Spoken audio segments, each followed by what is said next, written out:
Em 1998, uma nova empresa foi fundada. Sua missão seria organizar a informação mundial e fazer com que fosse universalmente acessível e útil. Ela estima que precisará de 300 anos para atingir seu objetivo.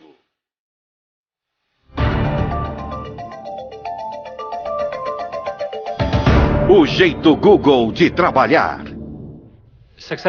Empresas bem-sucedidas começam com metas audaciosas e não há dúvida de que o objetivo do Google de querer organizar toda a informação mundial e fazer com que ela fosse útil era uma meta audaciosa. Começamos com a internet, mas vemos nossa missão como algo além da rede. Para nós é a forma que comunicamos aquilo que pensamos, porque há muita informação. O Google pode ter começado como um simples sistema de busca, mas hoje com aplicativos como Android, Chrome, Wave, Picasa, Google Apps, YouTube, Google Ocean e agora até seu próprio smartphone se tornou uma potência na internet. Este tsunami tecnológico ataca quase diariamente com suas equipes de desenvolvimento localizadas em todo o mundo. No processo, o Google se tornou um aspirador global de dados digitais. Lida com estimados 20 petabytes de dados todos os dias, ou o equivalente a 130 bilhões de fotografias, ou 5 bilhões de músicas em iPod. Também lida com mais de 1 bilhão de buscas por dia, e essas buscas deixam a pegada digital de cada pessoa que visita o site. Uma das coisas interessantes a respeito das buscas do Google é que é um banco de dados de intenções. É uma coletânea incrível do que se está pensando num determinado momento, com base no que se está procurando ou no que se está escrevendo em e-mails. E qualquer instituição que tenha acesso a isso pode ter poder sobre você, ou pode vir a afetá-lo de forma negativa. Sabem o que é isto? Alguém sabe o que é isto aqui? Os fundadores do Google, Sergey Brin e Larry Page. São as pessoas que estão acessando o Google pelo mundo. Certo. Não percebi o que era quando vi pela primeira vez.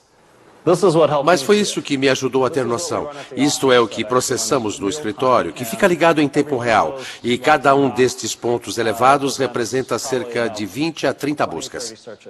Obrigado, Sergey. O objetivo? Que o Google se transforme numa entidade que tudo sabe. Esta palestra deve ser sobre o futuro. Por isso pensei em tocar um pouco nesse assunto. E para fazer uma busca perfeita é necessário ser esperto. Na verdade, o sistema de busca perfeito seria a inteligência artificial. E estamos trabalhando nisso.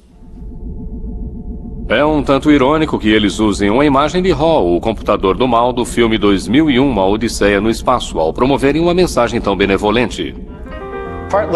Em parte, queremos fazer do mundo um lugar melhor. If I ruled the world, every day would be the first day of spring. Em pouco mais de 10 anos, o Google se tornou um dos maiores participantes e dos mais incomuns do Vale do Silício. Nesse período, a empresa cultivou a imagem de uma presença ampla e benigna, mas essa percepção pública está mudando. Quando o Google começou a digitalizar milhões de livros, autores e editoras não responderam com vivas, mas com processos alegando violação de direito autoral. Logo depois do lançamento do Google News, a empresa passou a ser demonizada pela mídia impressa, que a acusou de destruir seu negócio publicitário e ser responsável pela queda das receitas advindas de circulação. O site do YouTube do Google, para os segmentos de música e televisão, é visto como um concorrente ameaçador atacando seus métodos tradicionais de gerar receita. E quando o Google começou a fotografar as ruas, escandalizou os protetores da privacidade. Independente do segmento para o qual o Google resolva se expandir, parece estar sempre acompanhado por confusão e revolta. E sempre há controvérsia. O Google volta ao lema corporativo que nasceu da aversão de um de seus primeiros funcionários à postura corporativa. Tendo vindo da Intel, lá no fundo eu tinha aquela ideia de não quero trabalhar em uma grande empresa. Eu estava interessado em algo que pudesse ser um pouco mais provocante, um pouco mais interessante e que talvez deixasse as pessoas um pouco desconfortáveis. Então, só de estar ali na reunião, eu estava tentando pensar em algo interessante. E aí apareceu na minha cabeça, não faça o mal. Quando entrei, pensei que era uma piada, que era apenas uma forma de fazer marketing dentro da empresa. E um dia eu estava sentado na sala, nunca vou esquecer, Estávamos conversando sobre publicidade e um dos engenheiros, chamado Ron, bateu na mesa e disse: "Isso é fazer o mal." De repente, a conversa parou.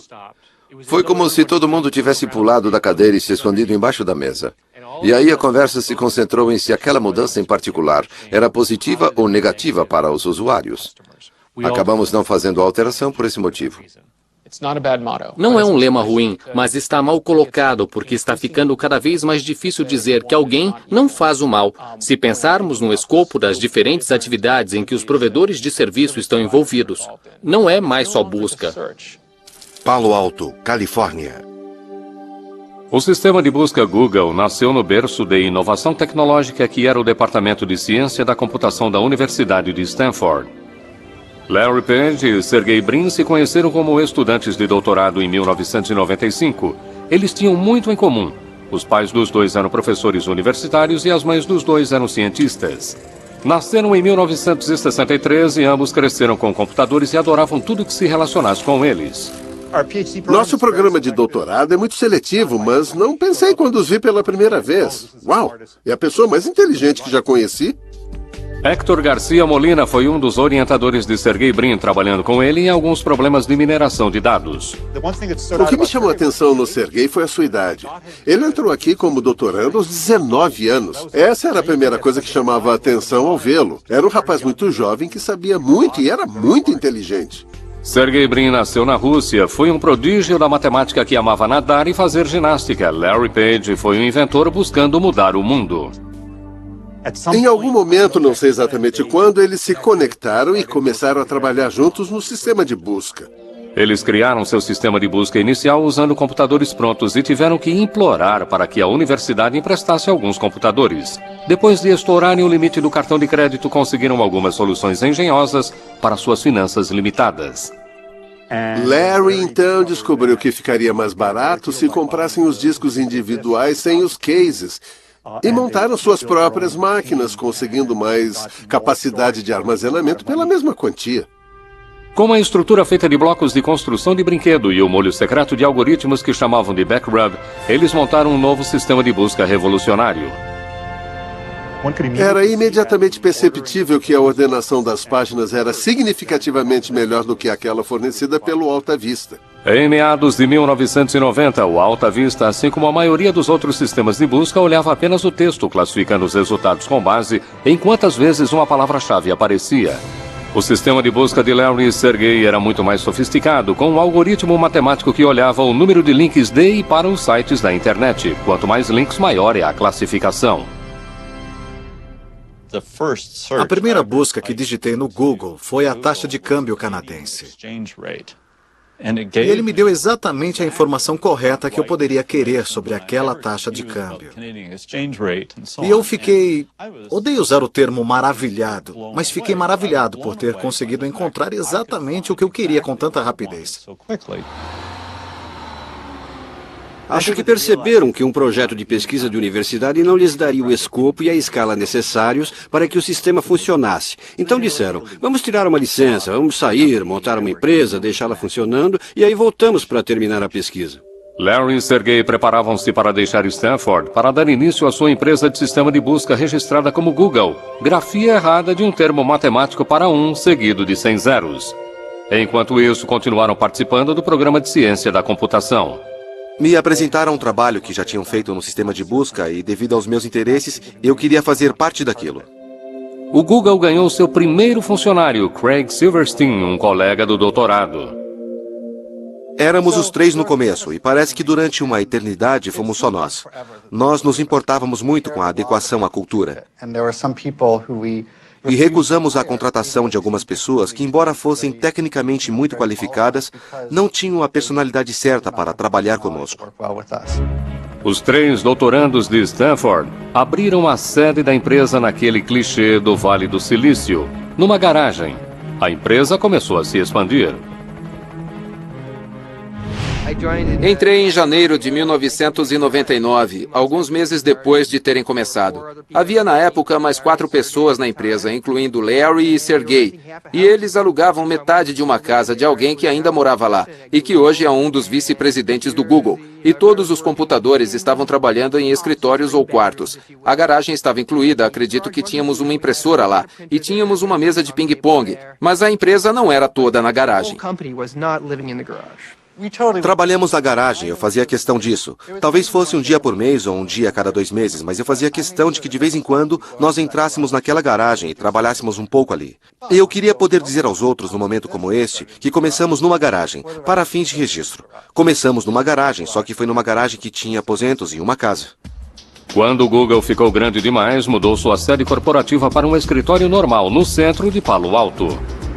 Estávamos em Palo Alto naquela época, que era a cidade dos restaurantes, e minha meta era irmos a um restaurante diferente todas as noites. Jantávamos e almoçávamos fora o tempo todo. A empresa estava se expandindo rapidamente e logo eles se mudaram de novo, mas com menos restaurantes perto do novo endereço, Larry e Sergey decidiram que seria mais eficiente e barato se tivessem uma cozinha própria e com seu próprio chefe. O escolhido tinha no currículo um período cozinhando para a banda Grateful Dead. Eles me ofereceram ações no começo e relutei bastante. Conversei com meu pai perguntando: pai, esses caras querem que eu dê dinheiro a eles por essas ações, numa empresa que ainda não é pública. E ele respondeu: é um golpe, não acredite neles, não entregue nem um centavo.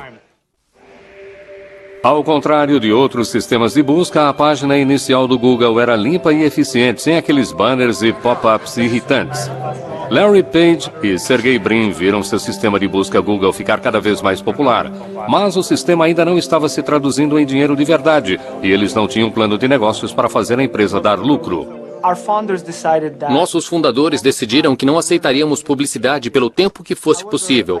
Porém, acho que a ideia brilhante veio quando dissemos: olha, por que não mostramos anúncios que são baseados em texto e que não têm aquelas imagens em movimento ou distrações? Com base na busca, o Google forneceria anúncios simples para que as pessoas clicassem neles. Então, em outubro de 2000, o Google embarcou em um novo negócio: publicidade online. Quase imediatamente o dinheiro de publicidade começou a entrar e os investidores de capital pressionaram Larry e Sergey. Eles queriam um presidente experiente para administrar a empresa. Larry e Sergey escolheram um experiente veterano do mundo tecnológico, Eric Schmidt. Eric administrou com sucesso a desenvolvedora de software Novell e também havia trabalhado na Sun Microsystems. Mas talvez o que fosse mais importante para os fundadores era que Eric compartilhava com eles uma base como engenheiro de ciência da computação unido a um forte impulso empresarial. O Google adotou a posição de que a criatividade vem de empresários individuais envolvidos na empresa, que geralmente têm uma ideia, mas não têm tempo de trabalhar nela. Então inventamos um conceito chamado de 20%, e todos os técnicos da empresa devem, estimulados por nós, dedicar 20% do seu horário de trabalho em coisas que eles acham interessantes e não em coisas que nós achamos interessantes. O funcionário número 23, Paul Buchheit, foi o criador do lema Não Faça o Mal. Também foi um engenheiro que em apenas um dia criou o Gmail, um programa de e-mail usado internamente pelos Googlers. Houve muita objeção a sequer dar andamento ao Gmail para começo de conversa. Mas um dos pontos principais foi que não era possível ganhar dinheiro com e-mail. Então essa ideia ficou flutuando e pensamos em fazer publicidade dirigida. Por exemplo, você recebe uma mensagem sobre uma viagem de esqui e receberá um anúncio de equipamento de esqui ou luvas ou algo assim. Ele decidiu tentar escrever um código para ver se era possível para os computadores do Google varrer as mensagens do Gmail e apresentar um anúncio adequado. Quando cheguei no dia seguinte, o pessoal estava muito inquieto e não de uma forma totalmente positiva. Teve gente que achou que era uma péssima ideia. Pelo que me lembro das reuniões que ocorreram durante um ano, foi um debate constante sobre quais os tipos de recursos, se a publicidade funcionaria e assim por diante. E acabamos decidindo tentar. De fato, lançamos o Gmail em 1º de abril e ele foi visto em grande parte como uma piada. A inclusão de anúncios direcionados no Gmail em 2004 provou não ser piada ao aumentar os crescentes resultados do Google. Ele havia se transformado numa máquina de ganhar dinheiro com publicidade. E por falar em publicidade, a oferta inicial das ações do Google recebeu mais publicidade do que qualquer outra oferta na história. Quando o Google estava se preparando para abrir o capital, precisou revelar um segredo muito bem guardado: suas receitas e lucros incrivelmente altos. Isso pegou os observadores de investimentos de surpresa, fazendo com que a ação do Google se tornasse muito atraente. E então, em 19 de agosto de 2004, o primeiro dia de negociação das ações do Google, nasceram centenas de milionários. Aqueles investidores iniciais e os primeiros funcionários do Google tiraram a sorte grande. Pessoas que entram em uma empresa, a abertura de capital é um ótimo negócio. Qualquer estratégia de saída, suas ações são compradas por outra pessoa. E se o capital for aberto, é um ótimo negócio. Faz com que repense sua vida. Estou bem, estou confortável. A maioria me considera rico. Eu me considero rico. Larry e Sergey agora estavam mais do que ricos. Precisaram de apenas 6 anos para virarem bilionários. Sua empresa Google virou um dos principais sistemas de busca do mundo. Até entrou em dicionários como verbo. O Google, como ferramenta tecnológica, se tornou parte da cultura pop. E a percepção que os jovens têm do Google é um cruzamento entre um dormitório de faculdade e o paraíso dos geeks. Ou seja, o Google recebe mais de 1 milhão de currículos por ano. Cheguei ao Google e pela primeira vez eu realmente sinto que todo mundo sabe o que está fazendo. E que sabem mais do que eu. O que é preciso então para ser um dos poucos escolhidos para ser um Googler?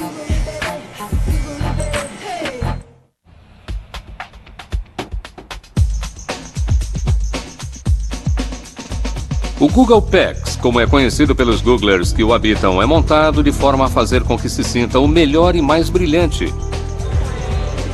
E que merece aquelas refeições incluídas, o serviço de massagista subsidiado, a lavanderia gratuita, assim como o barbeiro sobre rodas.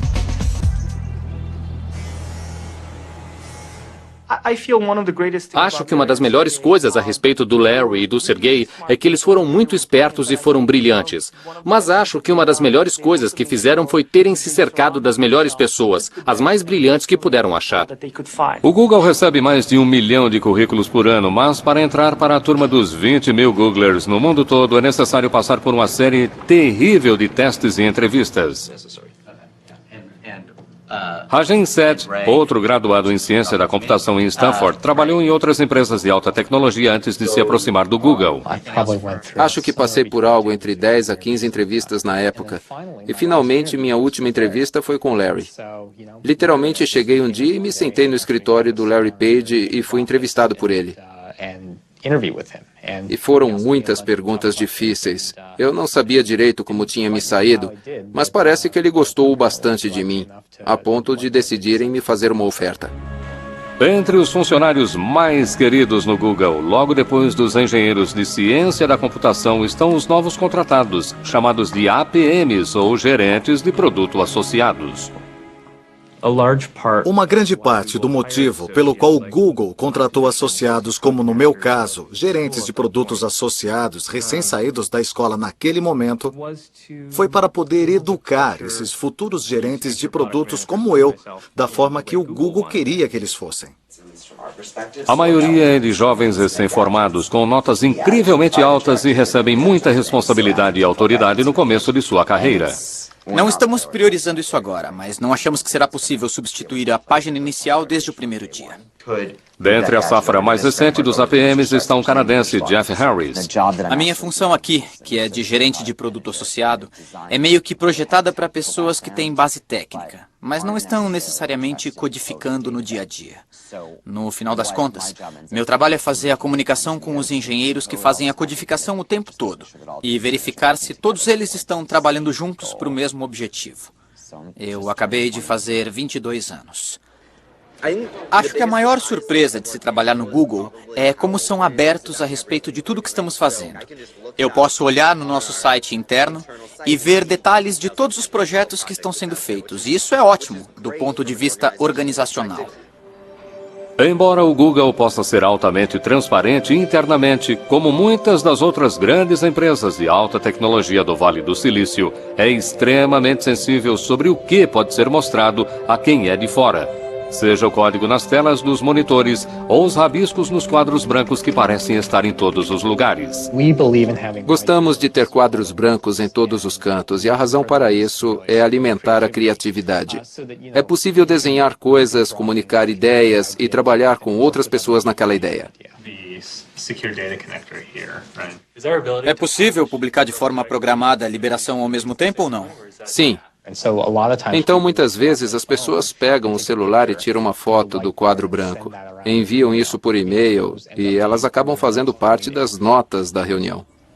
Além dos quadros brancos e barracas de comida espalhados, o outro aspecto incrível dos escritórios do Google é a ausência de papel.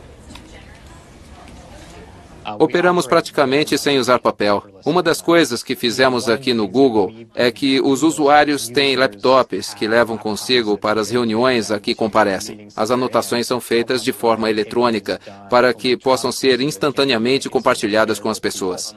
Um apetite insaciável para o que é novo e inovador, cobrindo um amplo espectro de tecnologias, significa que o Google está constantemente começando. É claro que nem tudo é inventado no Google. Também temos equipes procurando novas tecnologias em pequenas empresas que podemos escolher, que podemos comprar e que se beneficiarão da estrutura do Google. Com bastante dinheiro e ações à sua disposição, o Google pode comprar empresas pelas quais se interesse. Foi assim que o YouTube se tornou um produto Google, assim como o Google Earth e o Picasa, assim como o programa de processamento de texto baseado na web chamado Writely. Writely era um processador de texto no navegador. Você o acessa como um site normal e trabalha. O Google nos percebeu porque recebemos muita divulgação. O Google comprou o Writely e contratou seus fundadores para ajudar a desenvolvê-lo. Minha experiência foi como uma criança que está fazendo pequenos barcos de papel em um riachinho qualquer. E estava ótimo e divertido. Aí um ricaço passa por ali e diz: rapaz, está ótimo, pega esse monte de placas grossas e um exército de soldadores e quero que construam uma esquadra de navios de batalha. O Writely foi modificado para o Google Docs, um processador que tira os dados do computador pessoal para os servidores do Google. É meio estranho e esquisito. Sou definitivamente um cara de barba grisalha. Tenho 42 anos, não que seja tão velho, mas aqui estou na parte superior da faixa etária. Há muitos engenheiros jovens aqui. Não me incomoda. Acho que é interessante. Acho que todo mundo chega a este ponto na carreira em que as coisas começam a parecer óbvias. Não me incomodo com a cultura técnica aqui. Isso não me intimida. Sou um codificador muito produtivo, feroz, bem dedicado, mesmo quando escrevo códigos, e eles morrem de medo de mim, então eles não me incomodam. Eu não estava aqui quando fundaram tudo, mas entendo que a concepção básica da cultura é que queriam fazer e enxergar tudo do ponto de vista de um engenheiro. Desse ponto de vista, a eficiência pode muito bem ser o objetivo principal do engenheiro. Precisamos de mais triagem. Você abre um documento de texto no Gmail e dá erro. A maioria das equipes faz isso toda manhã. Tem uma reunião em pé, é muito curta, dura uns 10 minutos. Cada um fala no máximo 1 minuto. O lápis é a concha do Senhor das Moscas, lembra disso? Quem está com o lápis está com a palavra. É por isso que foi uma reunião muito eficaz e levou apenas 5 minutos para contarmos para a equipe tudo o que está acontecendo.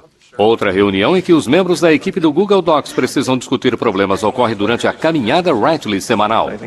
Acho que é interessante tentar fazer coisas importantes para mudar o mundo. Acho que é por isso que gosto de estar no Google. Queremos mudar o mundo, queremos fazer coisas grandiosas. Qual o problema com o algoritmo que temos? O cara ficou editando por 8 horas. O começo e o final foram cortados. Não, tudo bem. Temos que lidar com dezenas de milhões de usuários, grandes centros de dados e grandes máquinas e grande engenharia. E é muito legal. Para geeks de computador, a diversão começou mesmo em 1976, em uma garagem do Vale do Silício, quando 2 desistentes da faculdade começaram uma empresa chamada Apple e lançaram uma revolução, a revolução dos computadores pessoais. O poder do computador pessoal cobriu milhões de lares e escritórios em todo o mundo e mudou tudo. Mas agora, após mais de 1/4 de século se insinuando em nossas vidas, o computador perdeu quase todo o seu brilho mágico. O Google está de olho na criação de outra revolução ao eliminar a necessidade de computadores pessoais. Ele quer colocar o máximo de dados que for possível em seus próprios servidores. Uma das coisas que acho subestimada é que desde o começo, já em Stanford, eles eram ótimos em minimizar o custo de montar sistemas computacionais. E continuaram com essa capacidade de gerar imenso poder computacional a custos relativamente baixos. Desde seu começo, o Google definiu como prioridade produzir o mais barato possível todos os seus servidores em instalações de armazenamento para lidar com sua vasta busca e registro da internet. E conforme a internet cresceu, o mesmo ocorreu com a necessidade de capacidade computacional. O Google constrói grandes centros de dados. Usamos componentes de computadores pessoais e construímos muitos sistemas especializados agora para lidar com o tipo de escala que é necessária. A escala está no coração do Google. Não apenas o Google tem acesso a poder computacional quase infinito, mas o que talvez valha mais é o fato de ter acumulado uma coleção incrível de dados. Dados que podem ser usados para teste numa escala nunca antes vista pela maioria dos novos engenheiros computacionais. Meu colega e eu estávamos jogando algumas ideias e falávamos de algo que depois acabou sendo algo próximo ao Google, bookmarks. E fizemos alguns cálculos e falamos que seria, 4 petabytes de dados. Não é tanto assim. E aquela sentença, 4 petabytes de dados, não é tanto assim. É algo que, antes de eu ter ido para o Google, teria sido um choque ouvir essas palavras saindo da minha boca. Aqueles chocantes 4 petabytes são equivalentes a 4 milhões de gigabytes, números tão gigantes que é quase impossível para a compreensão de simples mortais. Conforme a memória aumenta de capacidade e reduz no preço, o Google está passando para algo chamado de computação em nuvem. A ideia toda por trás da computação em nuvem é ir adiante e colocar tudo em um servidor administrado por profissionais. O problema hoje é que todas as suas coisas estão em seu computador. Se ele cair, quebrar, se apagar, é um desastre. Por que não colocar então tudo que é importante em outro lugar, manter em segurança sob seu controle, que esteja disponível sempre que precisar em todos os dispositivos e onde quer que você esteja? A mudança para a nuvem está fazendo uma revolução na forma como nos comunicamos, como trabalhamos, como nos divertimos, na verdade, como vivemos. As pessoas imaginam o que aconteceria a informações que são minhas exclusivas, meus registros bancários, meu histórico de saúde, seja lá o que for, mas que eu não controlo. Estão sentadas lá em algum lugar. E preciso confiar que quem esteja cuidando delas não as use para algo indesejável. Será que a mudança para a nuvem abrirá a porta para que os governos e as empresas acessem secretamente dados a nosso respeito?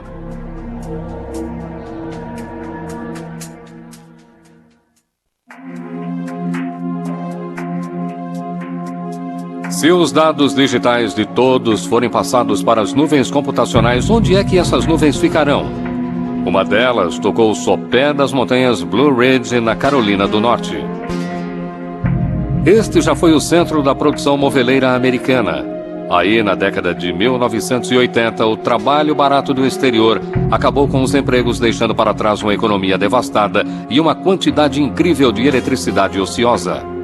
Acontece que os centros de dados computacionais são consumidores vorazes de eletricidade para alimentar os servidores e resfriar vastas quantidades de água usada para refrigeração. A cidade de Lenoir tinha bastante de ambos, e aí, no final de 2005, o Google chegou, mas veio coberto por sigilo. Do ponto de vista do Google, pelo menos como eu entendo, foi que aquela corrida para construir esses centros de dados é tão intensa e a informação, pelo menos da forma como eles veem, é tão exclusiva que eles não queriam que nenhum de seus concorrentes soubesse o que estavam fazendo. T.J. Hoare é advogado e vereador do município de Lenoir e esteve envolvido nas negociações a portas fechadas com o Google. Eles nos deram informações que não podíamos revelar para mais ninguém. O Google definitivamente tinha uma atitude do tipo, olha, ou é do nosso jeito ou tchau. O que oferecemos é isso aqui, é pegar ou largar. O governo local e estadual, desesperados, estavam mais do que prontos para chegar a um acordo que trouxesse o Google para esta área devastada. Ofereceram a ele um benefício fiscal de 30 anos sobre propriedade e equipamentos. Estima-se o benefício em 160 milhões de dólares por um período de 30 anos. Destes armazéns digitais, cujo custo se estima em $600 milhões cada, sai um fluxo contínuo de dados. Aqui estão os e-mails, as fotografias, as músicas, os vídeos, os mapas e as buscas que fizeram do Google uma potência de coleta de dados. O Google não divulga quantos centros de dados possui em todo o mundo, mas os rumores são de que há 3 dúzias deles no mundo todo. Todos conectados digitalmente e todos firmemente plantados no solo. Mas isso pode mudar. O Google registrou uma patente para construir centros de dados no mar aberto. Alimentados pelas tecnologias mais recentes de aproveitamento da energia das ondas, os servidores do Google ficariam em balsas. A expectativa é que esses servidores marítimos seriam muito mais baratos e certamente não haveria impostos sobre imóveis e propriedades a pagar. Ainda precisam construir um modelo que funcione, mas o Google é uma empresa que gosta de se mover rapidamente quando se trata de tecnologia de ponta. Porém, o Google não teve pressa quando se tratou de abrir um escritório na China. O crescimento no uso da internet na China é incrível. Até 2009, seus usuários de internet ultrapassaram toda a população dos Estados Unidos.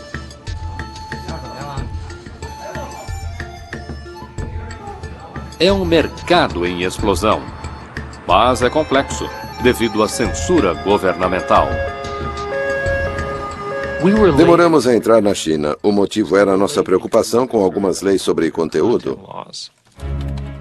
Para o Google abrir escritório na China, ele teve que concordar em bloquear certos sites de seus resultados de buscas.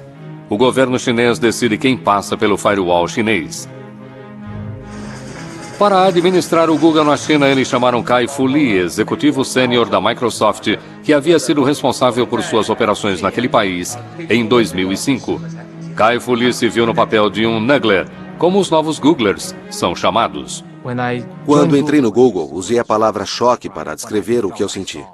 Acho que foi uma combinação de coisas, uma combinação dos valores. A empresa era jovem e feliz.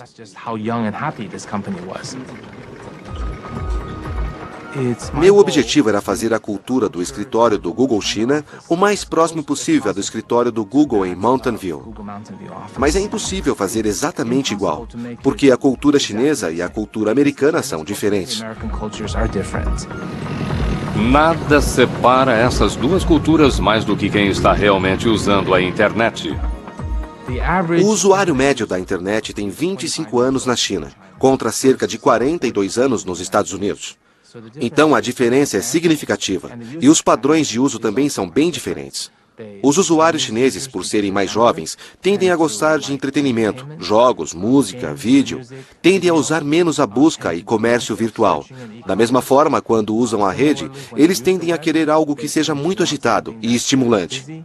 Ao contrário das interfaces simples de usuário. Os internet cafés são cheios de jovens e muitos estão aqui porque em casa eles seriam proibidos de jogar esses jogos e filmes. O que parece que não é proibido nem aqui nem em casa é baixar música pirateada.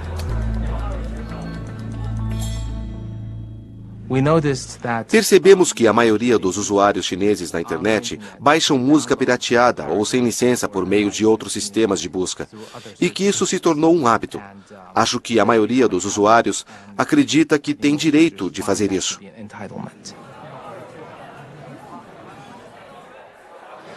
Nossos esforços, então, para tentar implementar talvez um serviço pago, ou pago por download, ou até mesmo um serviço de assinatura, acabaram com uma conclusão muito clara.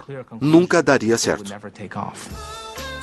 Um engenheiro do Google e um gerente de produto usaram seus 20% para gerar o Google Music, um programa gratuito para baixar músicas que tem o apoio das principais gravadoras. Esperamos encontrar a fórmula que seja não somente bem-sucedida, popular, mas também lucrativa para as gravadoras, nossos sócios e para nós.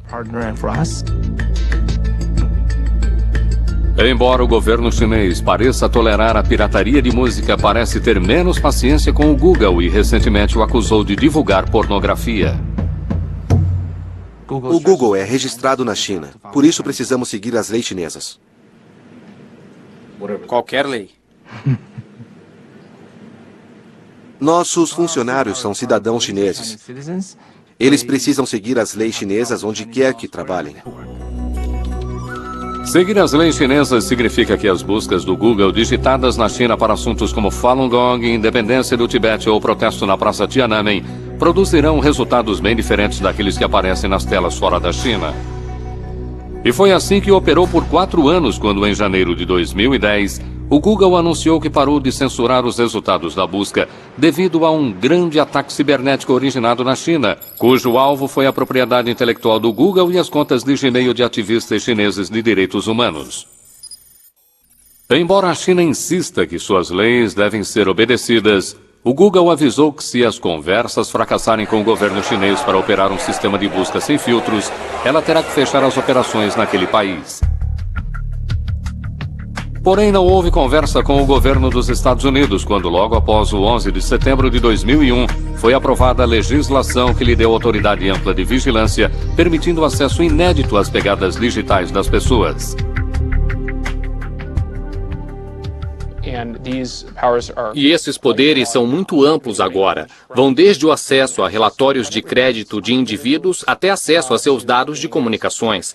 Até chegar a ser capaz de enviar uma carta para qualquer detentor de dados e dizer: por favor, revele todas as informações que possuir sobre esta pessoa, sem dizer nada para elas. E não pode contar a ninguém. Essa é a ideia de uma Carta de Segurança Nacional.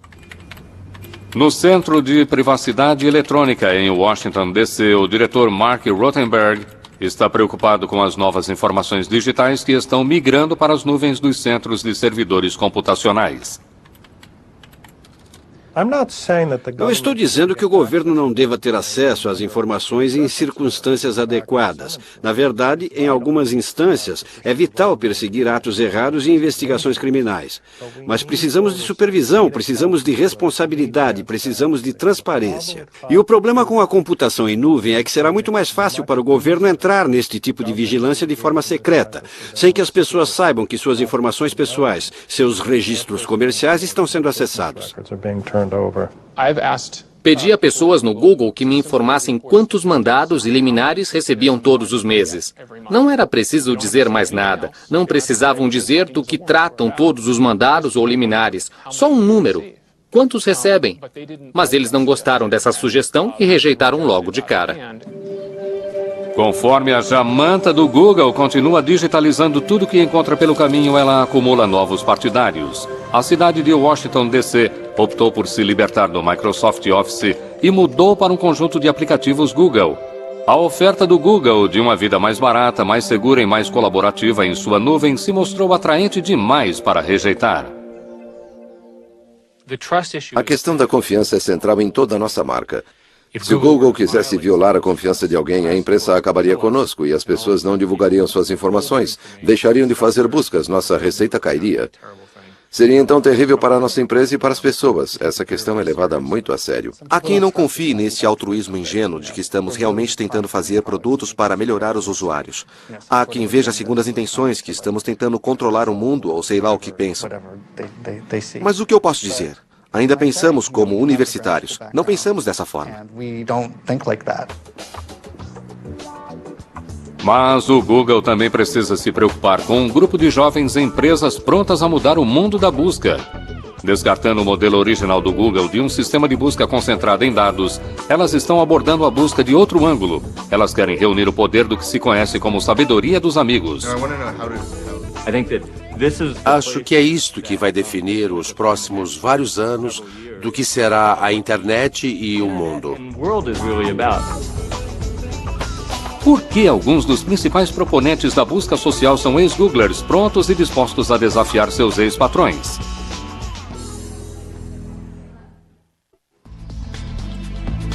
Com quase 20 mil funcionários em todo o mundo, o Google está começando a ver alguns de seus primeiros funcionários saindo para dar o que pensam ser o próximo grande passo. Em um bairro simples de São Francisco, uma jovem empresa da área de internet tem bastante DNA corporativo do Google.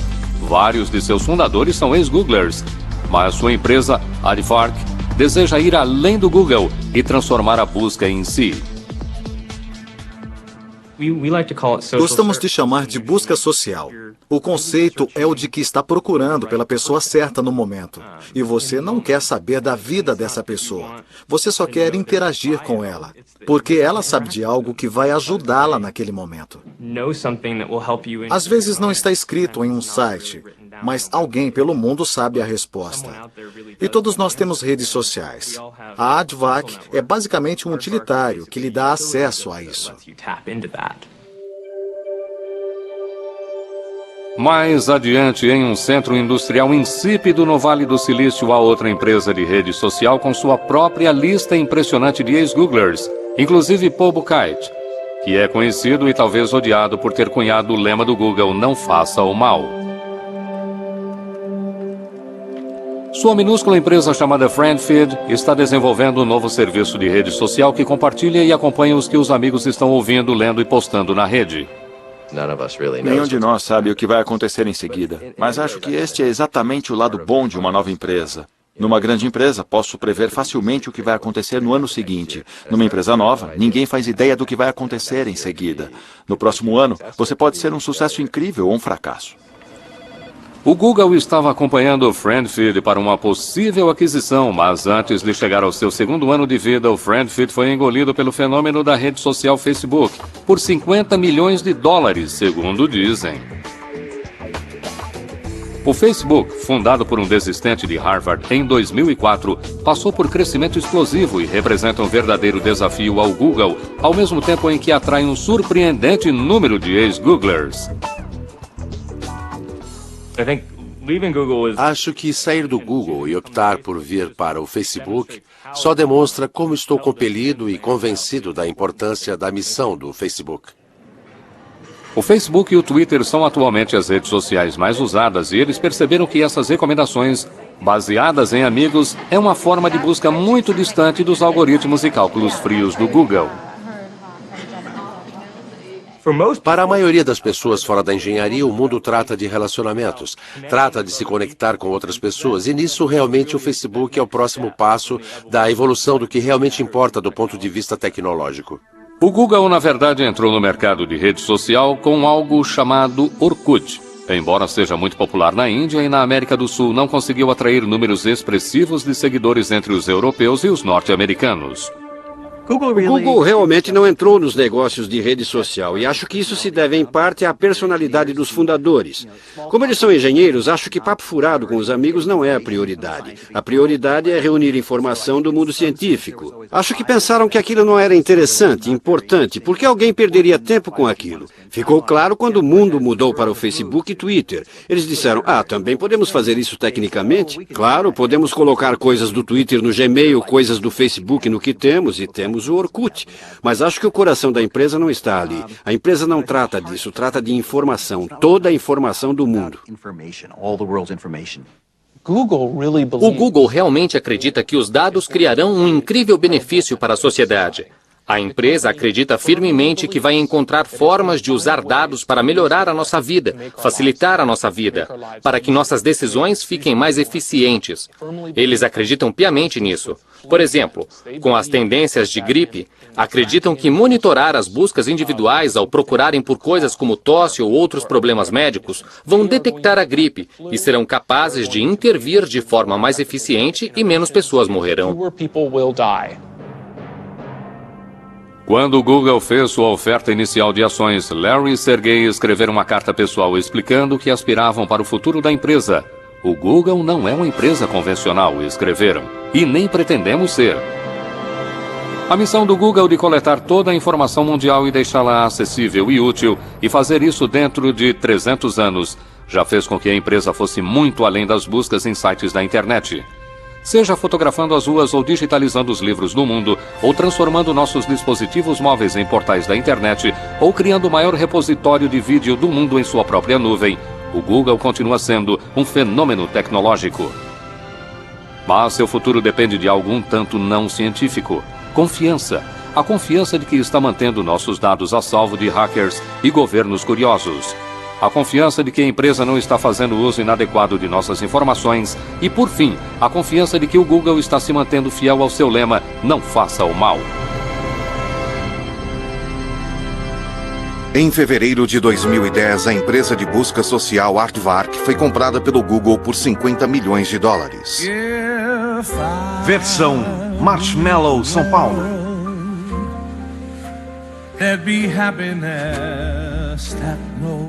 Próxima quarta em Tabu América Latina, drogas ancestrais.